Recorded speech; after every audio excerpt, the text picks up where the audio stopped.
Oh, excuse me, I'm just counting my money. When you're on the golf course, it's always a good idea to know how much money you have. My name is Leslie Nielsen. I'm an actor, but many people refer to me as the world's first professional bad golfer. Actually, I like to look on myself as a lucky golfer. Someone who had a chance to see some of the answers when the real teachers left the classroom to go peep through a transom or a keyhole or look at whatever they'd like to look at. Bob, do you have that journal that Henry Beard and I used to write the stupid little golf book? Another thing that people have said to me is that what I didn't know about the game of golf could fill a book. As you can see, they were absolutely right. Oh. I like to look at the pictures. Well, it's not a little book. I can't say without fear of contradiction that it is stupid. Let's head for the practice tee.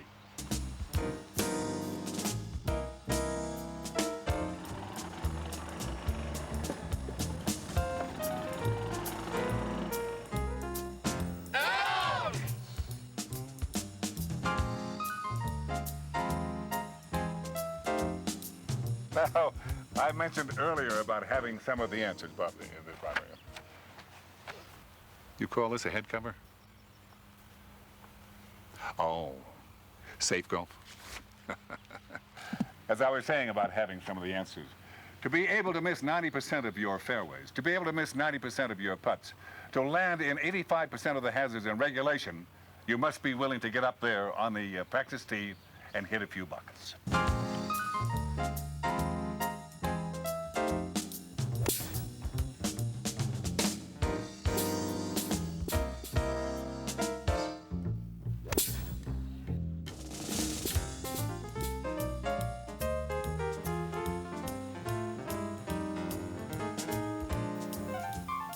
I also like to warm up with some of those key stroke-saving touch shots. The lob. Ooh. The pitch. Ah. The high, soft drop shot. Ooh. The low, wind-saving shot off the toe.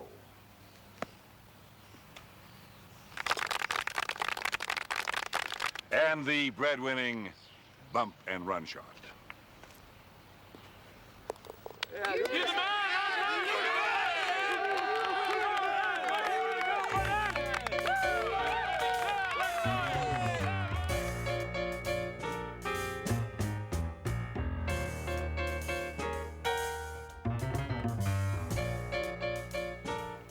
Now, for one of the few actual secrets in golf. You are not playing against an opponent. You are not playing against the course. You are playing against that. The ball. Make no mistake about it. That little ball sitting there so innocently on the tee is your mortal enemy. He despises you. And underneath that clear white plastic cover is an inner core of seething rage against every golfer.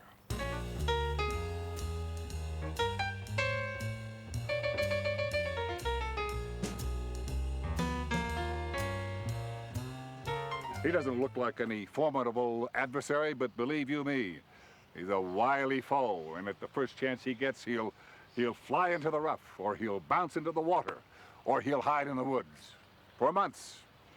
The only chance you've got with it is to sneak up and then jump it before he has any idea what's coming.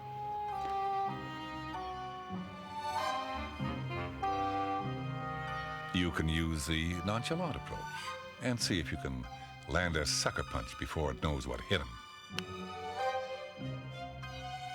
And then there's the sneak attack, where you come at the ball from out of the sun and you try to catch it napping, and you try to whack it as hard as you can. You can plan a careful ambush. Come at the ball from an unexpected angle, then open up with the big gun. Or you can see if you can get the jump on the ball by blindsiding it with the old camouflage technique.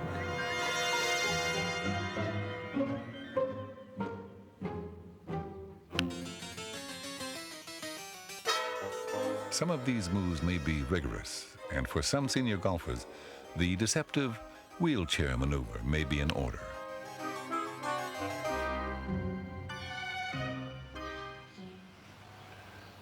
Now, even the best ball-fooling techniques are not worth squatola unless your fundamentals are in order. So let's begin with the grip. There are a few incorrect grips that can cause problems where even the bad golfer has a feeling that something is wrong.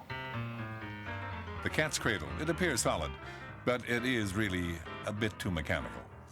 The aspen grip, good looking, but not very useful even with a downhill lie and a two-club wind. The Lukma no hands grip, about as far as you can go with that light grip nonsense. Now, that brings us to one of the most commonly asked questions in golf. How hard should I grip the club? You've probably been told that you should grip it delicately, as though you're holding a tiny little bird in your hand. Well, that's baloney. You take a hold of that club as if you're trying to throttle a pit viper who at any moment is slathering around to bury its venomous fangs into your arm. You take a hold of the club as though you're trying to squeeze toothpaste out of a crowbar. Let me show you what I mean. Bob? Now, to practice the correct grip, which I call the Darth Vader death grip, get yourself a large carrot, boil it for 2 minutes.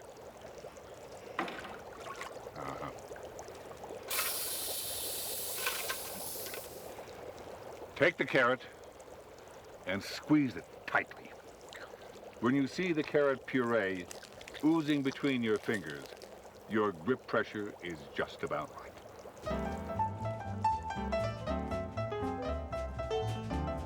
We've taken care of the grip, so what about the stance?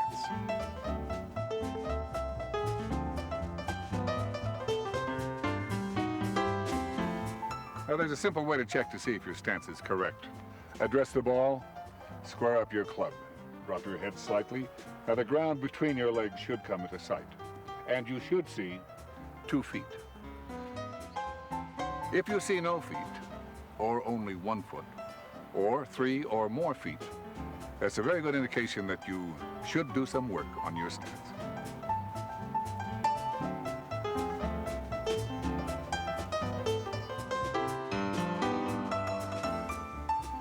Another very commonly asked question is, how fast should I swing?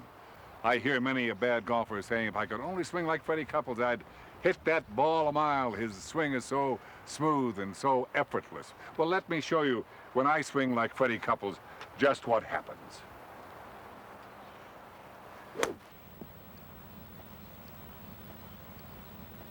Bam! Right down the middle, 20 yards.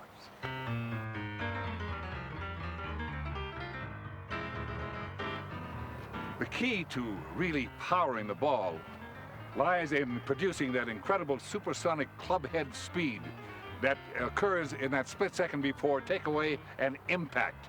Now, people will tell you you should count 1 and 2. Keep your tempo. I say phooey. Now, if you're going to count, then just say 2 and try to get your downswing beginning before you start your backswing.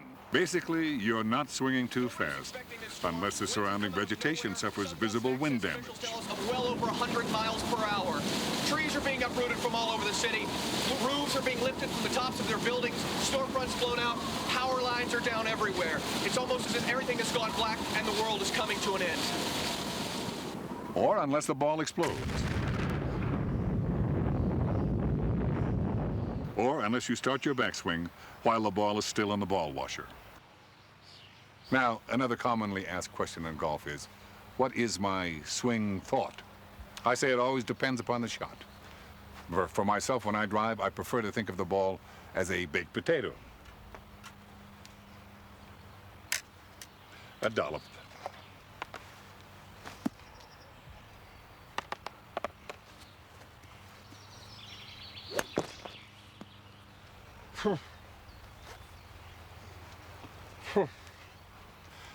And of course, for the tight, hard pan lie, I think of it as a Swedish meatball.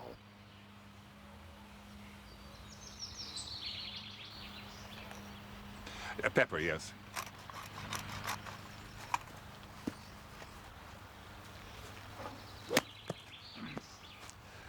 And And then if I'm in the rough, I usually think of a dumpling.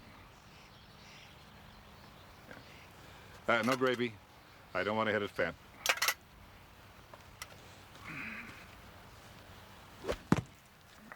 And if you end up in a bunker with a fried egg lie, just go with the flow.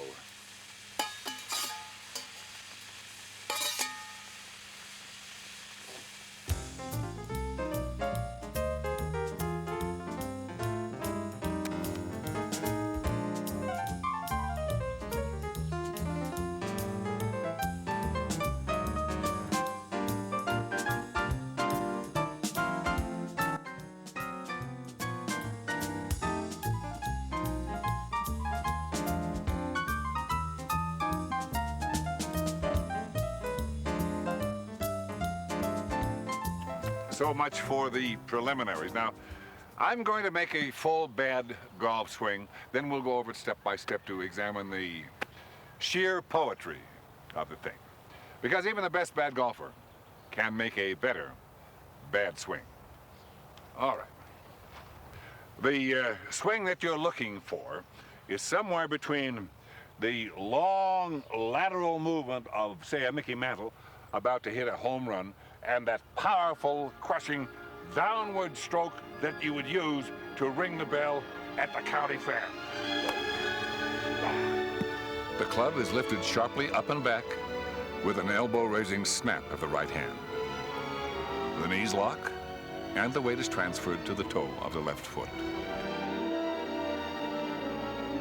The left shoulder drops sharply, and the club is quickly released and re-gripped. A forceful flinging motion with the hands starts the club head down on a steep, outside-in path to the ball. The upper body is shifted forwards and upwards, and the weight moves onto the rear foot. A whip-like uncocking of the wrists propels the club toe first into the vital, killing zone. The perfectly executed reverse pivot is now complete, and the weight moves entirely to the toes of the feet. With the ball well on its way, a photo finish follow-through position can now be assumed. Well, there we are now. Now, while we're at it, this might be a good time to point out some of the other key elements of the beautiful swing. With just a little effort, you can have the nicest looking swing in your foursome. A few minutes spent in front of a mirror in the locker room pays big dividends once you get out on the course.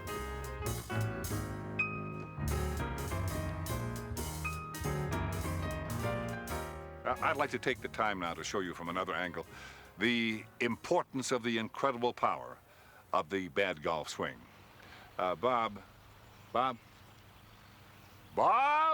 Yes. Would you get the hat cam, please? Thank you. Now, with this, you're going to be able to see exactly what I see when I take my swing.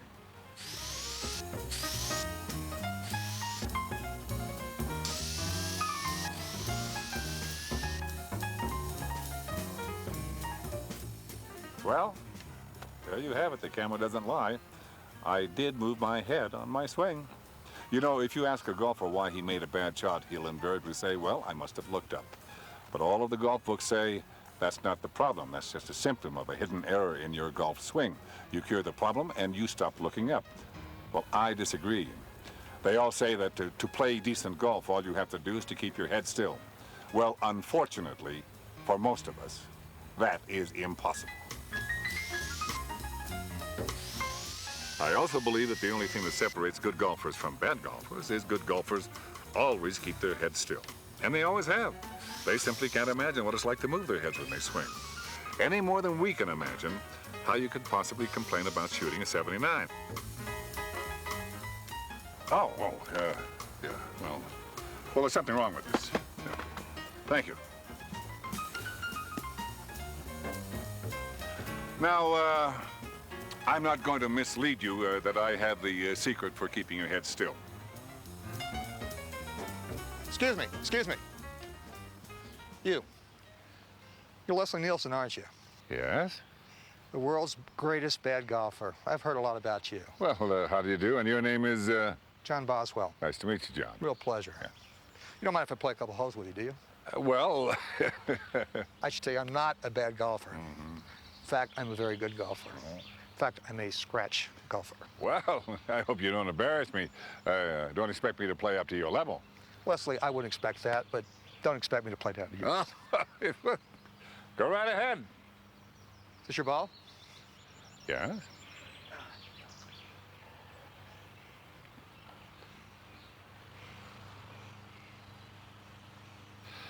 There's a saying, putt for dough, drive for show. Well, I also drive for dough. I mean, I drive the golf cart. And I've seen many a wonderful golf game disintegrate before my very eyes when I get behind the wheel. Excuse me. I'm trying to hit a shot, if you don't mind. You know, you've heard the rule about silence on the golf course when somebody's hitting. Thank you.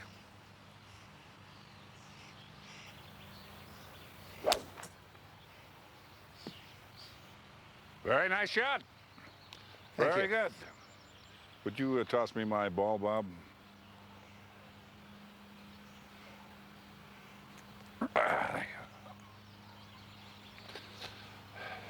Boy, I sure hope I can get this off the tee. Oh, look at that. Not so terrible. Yeah. The first key cart move is the rocket start. With your right foot poised on the pedal, jam on the accelerator and take off like a shot.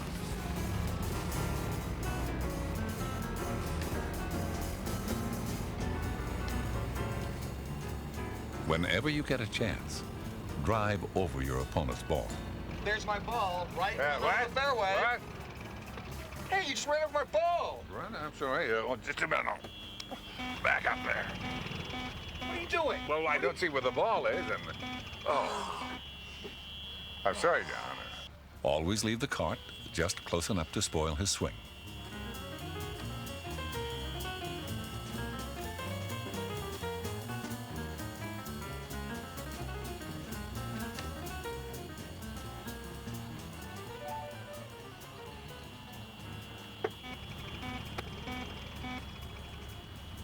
Man, what are you doing? I'm sorry. I thought you were a little cramped there, and I moved back, John. That's all.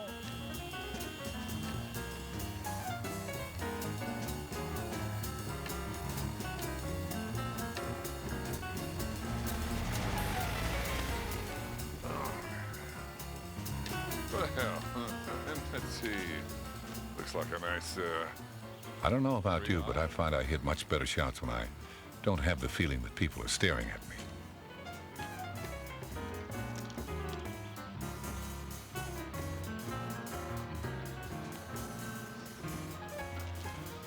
All right, away we go.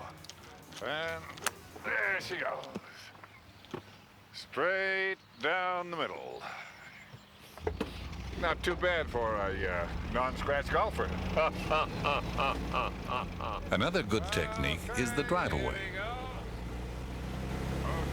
As soon as your opponent gets out of the cart, but before he has a chance to grab a club, drive off and leave him. Hey, oh! Don't pay any attention to him until he walks or runs at least halfway back to the cart. I need a club! I'm sorry, here. When he heads your way, drive right past him back to his ball. Choose a couple of clubs that look right for the shot. Leave them by his ball and drive off again. Drop them off there, Robert. We dropped a couple of clubs off for you back there. Putter?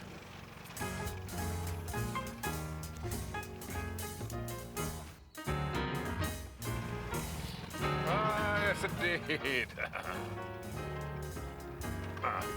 I'll take the big one. Thank you.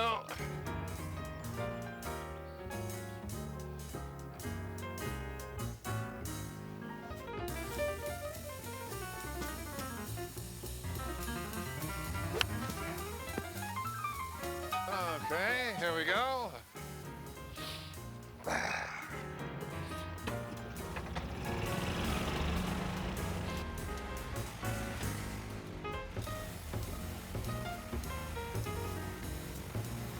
Hey, John, come on. Slow play is the bane of the game. Expect me to hit the driver off the fairway? Well, I just did. Give me the 4. Let her rip, John.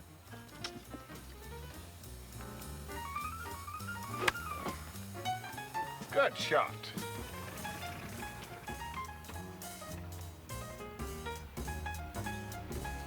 All right, we'll just have to try to speed it up now.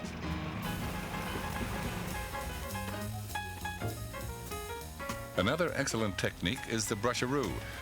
Whenever you have to drive through overgrown or wooded areas in search of your ball, make sure that the passenger side of the cart scrapes against any protruding branches or shrubbery.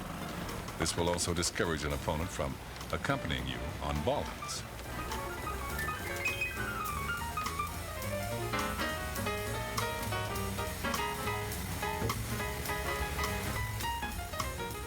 Last but not least is the old heave-ho. Pick an area where there is a soft, grassy bank to the right of the cart, and then using a good, solid, and ready grip, make a sudden, sharp left turn that propels your opponent out of his seat and onto the ground. Your aim isn't to put him in the hospital, just to get him on edge, or maybe even send him completely over the edge.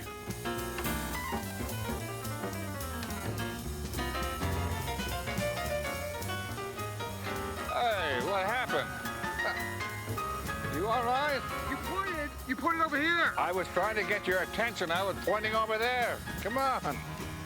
Oh. How are you? You okay? Fine, thank you.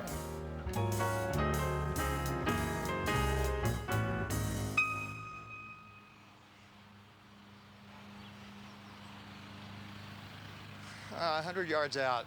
I never know what club to use here. Well, I tell you, that's not a problem with us bad golfers because we hit 100 yards with any club in our bag. I'm sure you do. Yeah. Chip or pitch? Chip it or pitch it or chip pitch it or pitch chip it.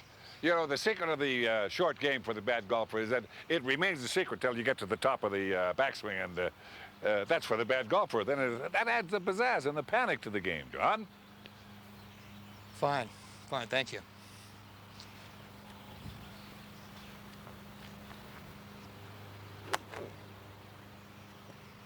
That's a fine shot.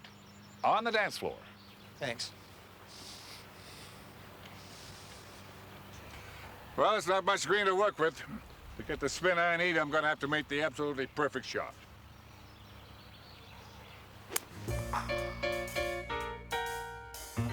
That ball is gone.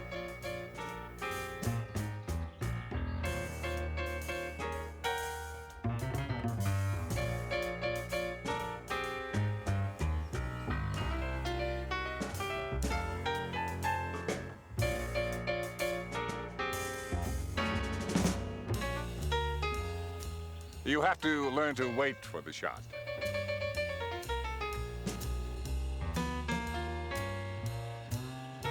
There are 3 zones involved with the gimme. The zone of concession,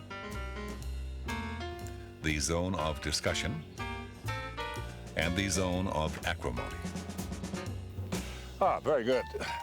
Hey, you can't do that. It's a gimme. That's no gimme. Oh, all right. All right. Well, I'll putt it. You see, now, if you're playing with an opponent who will not give you these rinky-dink 5-footers, even though you well deserve them, then you have to find some way that you're going to put that ball in the hole every time. And for that, I use the hockey stick putt. Now, when you set up with a hockey stick putt, you put your weight on your left foot, you raise your right toe, and you point your knee and your foot toward the hole. Then you putt hard enough to get the ball close to the hole, stepping out briskly to follow the ball and catch it if it goes past the hole, to tap it back in.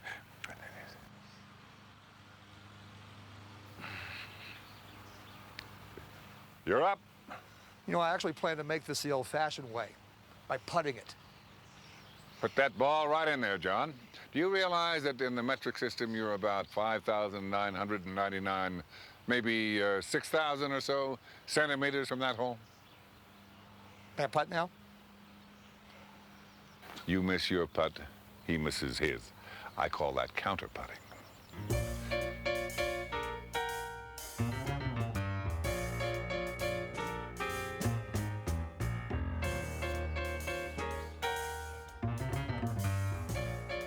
Four! The golf ball from hell is nothing like a wild ball hit from some other fairway onto your green to destroy a competitor's concentration.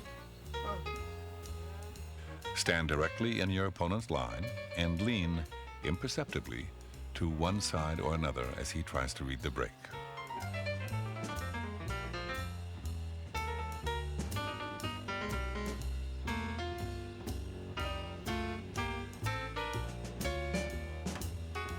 Irritating noises are also highly effective, but they really should appear to be strictly accidental.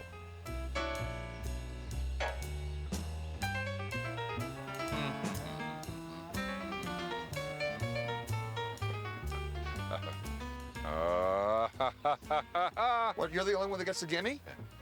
No, that's a gimme, but you have to be decisive. Nobody gives you a putt. You have to take it. You have to pick it up with confidence. And if somebody objects, then you look at them with amazement and shock at their stinginess. Then you say, well, fine. Put the ball back down, and then you drop it about halfway again to the hole. That way, at least you have a demi-gimme.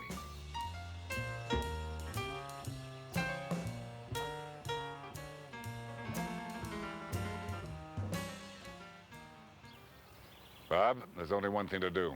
We'll play through. Aye, aye. They're not going to let you play through. Oh, I think so.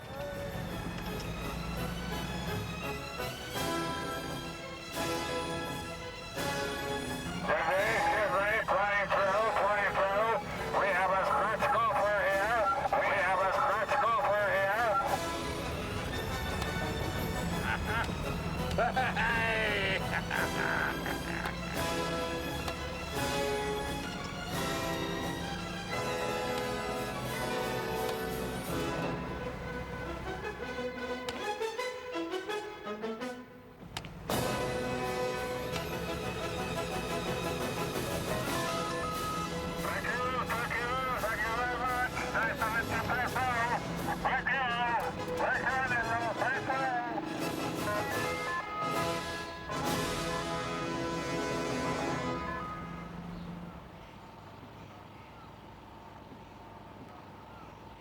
Hey, Nielsen. I'm out of here. Don't think it hasn't been fun.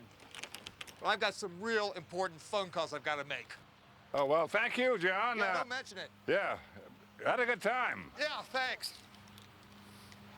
He's a good golfer, burdened with an excess of sensitivity.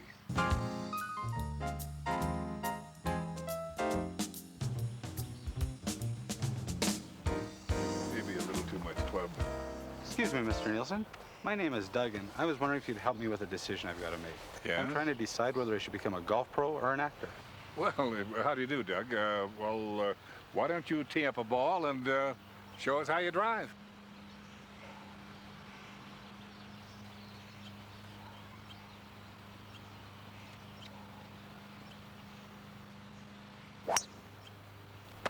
Great Scott. What a beautiful drive. Bob, do you have that script none there, Call It Golf? Just a fantastic drive there. Here. Now, let's see. Take a crack at that.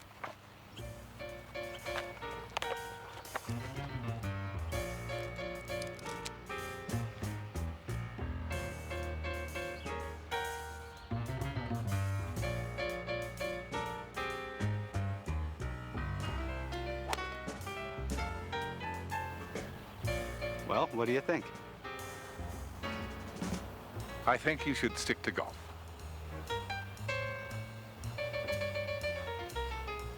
I wish all of life's decisions were that simple.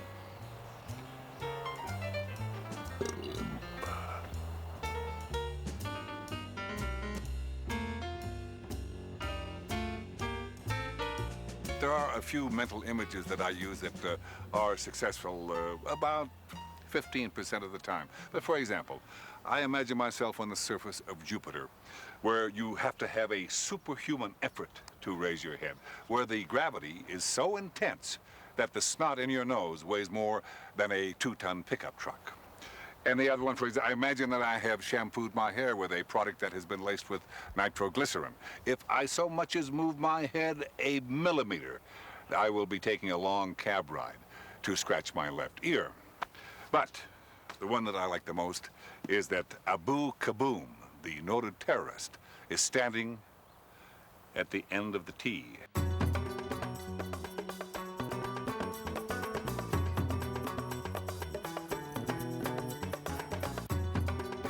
If I so much as look up a fraction of a second, he will assume that I can recognize his altered appearance and report it to the Interpol police. And oh yes, his machine gun fire will attract the attention of all the other golfers on the course, while his high-powered bullets rip into me and chew me to bits and turn me into so much barfuli, which is the spicy mid-eastern meat stew dish that he loved during his warped childhood. But then, of course, what choice did he have, poor fellow? So anyway.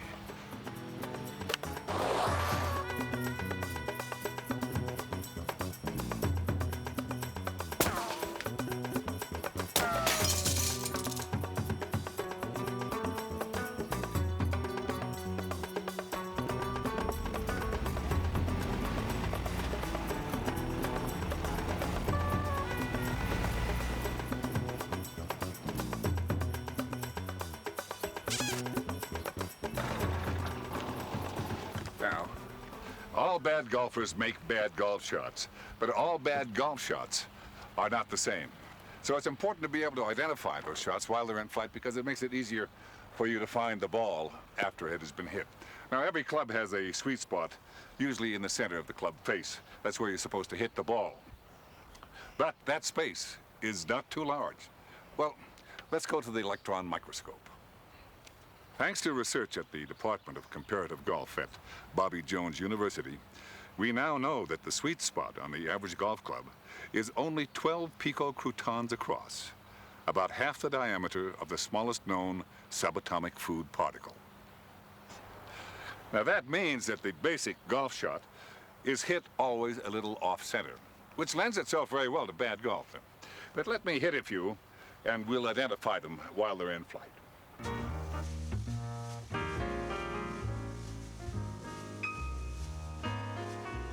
The sky drive.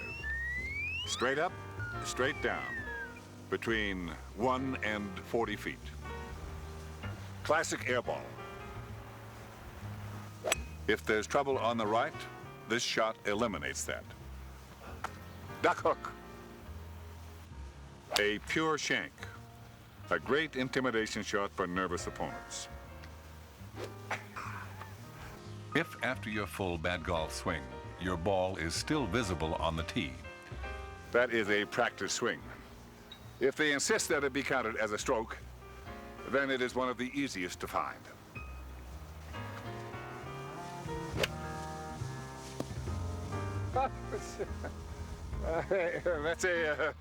That's a perfect shot. A totally out of the blue fluke. One of the scariest shots in golf. What was my swing thought? Well, I had no swing thought. Well, you know, that dead center hit like that in golf can be a killer. Bob, this club is no longer trustworthy. If I'd been hitting my customary slice, that ball would have been into outer space, unreachable. That happens every once in a while. Don't be disappointed if it happens to you. Well, all right. Now, you have seen me make all kinds of good bad golf shots off of good lies. Now, how do you make a good bad golf shot off a bad lie, Bob? Now, normally, I would use this spoon head club for this shot, and I would simply scoop it out down the fairway. But not too many people have a specialty club like this in their bag. So it's important to learn how to use a conventional club to make this kind of shot. Now, the correct setup is absolutely crucial. In a very narrow stance, you trap the ball as close to your toes as possible. Then you look down the fairway. You can't quite see the target. So in order to see it more clearly, you do a quick bunny hop. Ah, now you can see it. If the ball has not come out, then it may be necessary to take another look at the target. However, in this case. Oh, incidentally, do not get greedy and try to get the ball down the fairway closer to the hole in a series of kangaroo bounces.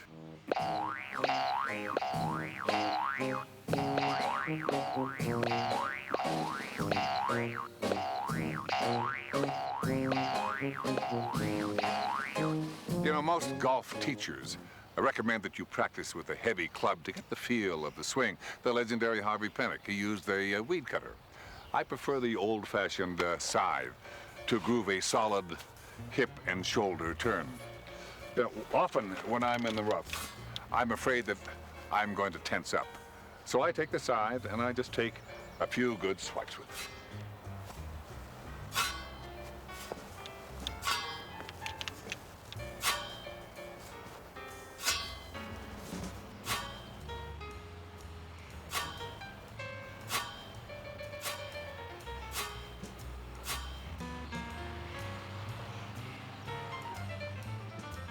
Now, the main thing to remember when you're hitting out of trouble is to make sure that you don't get into more trouble.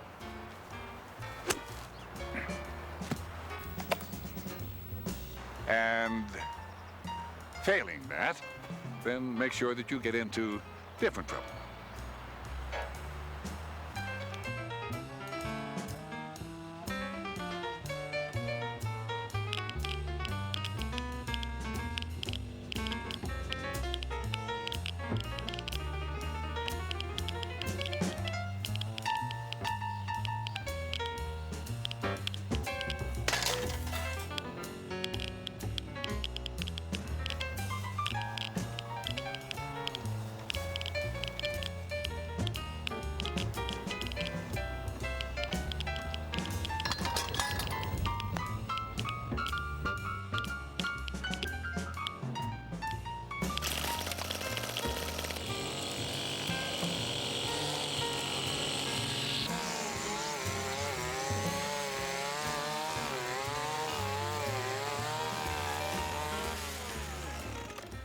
You know, when you lose a ball, the rules of golf penalize you one stroke in distance, and I think that that's dumb. I mean, you're already out $2 for the lost ball, and then they make you go all the way back and hit another, a provisional ball, or even worse, a mulligan, and then that's a chance there to lose another $2.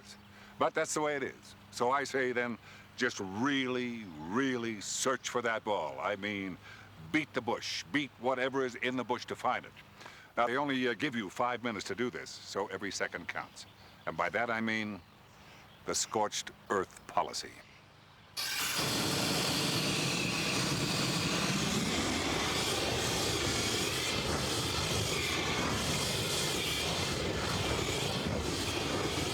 If you can't stand the heat, stay out of the rough.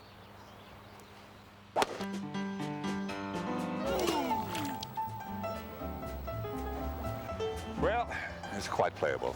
If ever there was a shot where you let the club head do the work, this is it. You grip the club wider apart than your natural grip, and your stance, you play the ball further back than normal.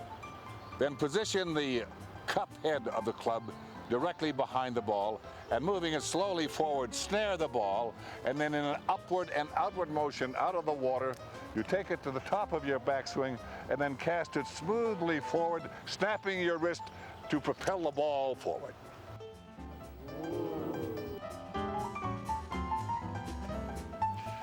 Well, Bob, out of the water, onto the beach. You know, this is a very good example of why golf should be on educational TV.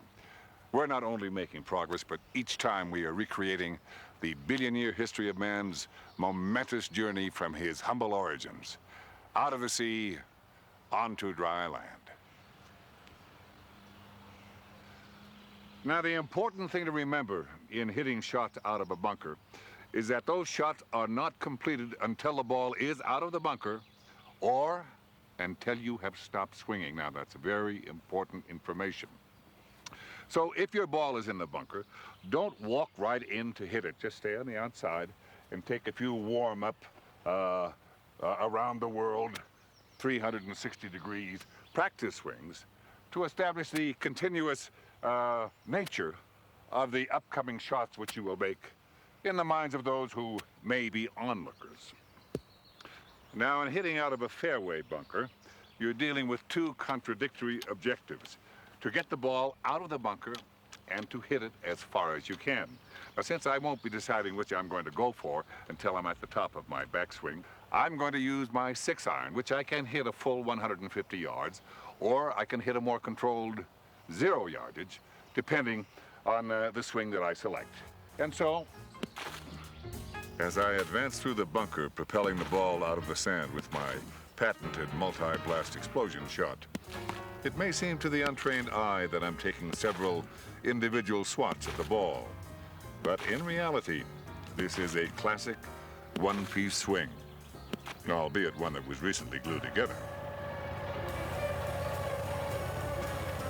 Be sure to have someone erase any evidence of the multi-blast explosion shot in order to avoid any awkward questions later.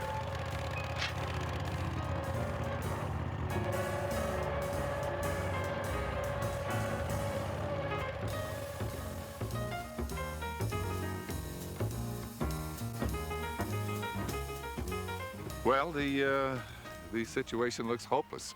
It's actually so bad, though, it's good, because I'm going to have to use my patented slash shot. Now, for one thing, I'm not going to look for my ball. I don't have to, because I have it right here in the palm of my hand, and I'm not going to hit it. I am, however, going to swing. There you are, Bob. Now, there are two versions of the slash shot. The first is the early hit, where the ball flies out before I complete my swing. The second version is the late hit, which is the one I actually prefer because I find it much more satisfying, aesthetically speaking.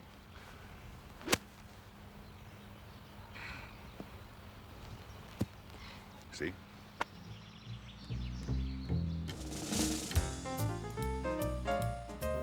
Now, the important thing to learn is, very important for the bad golfer, is how to miss putts like a pro. Oh, it missed the hole.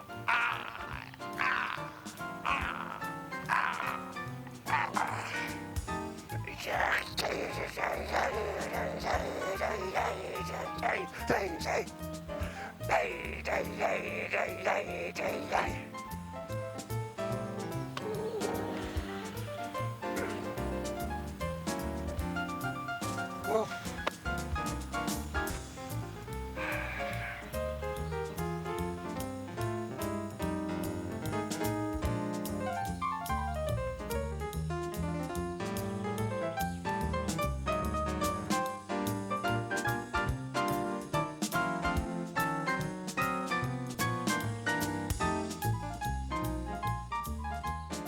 All right, Bob, the 18th hole, let's make this an event.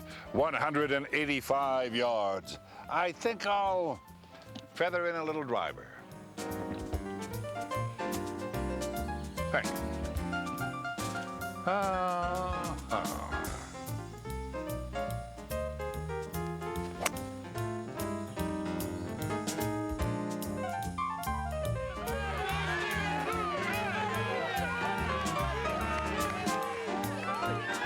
So you walk in as if you're walking to the final hole at the Masters, and there is a record at stake and a new championship. Now, the important thing to learn is... I tell you, the man is immense. He must be stopped. I mean, he ripped my pants. Bob. The police car and an ambulance? Yeah, there must be trouble. He threw me out of the cart. Yes, sir. There he is. That's him right there. See, yeah. Yeah, and the little goofy guy with him. You see him? He never says anything. That guy talking to the policeman. Not John I just played golf with? Yeah, the scratch golfer. And the 4 people talking to the other officer. Didn't we just play through them? The guys in the straw hats, yeah. Are they pointing over here? Seem to be. Are they moving over here?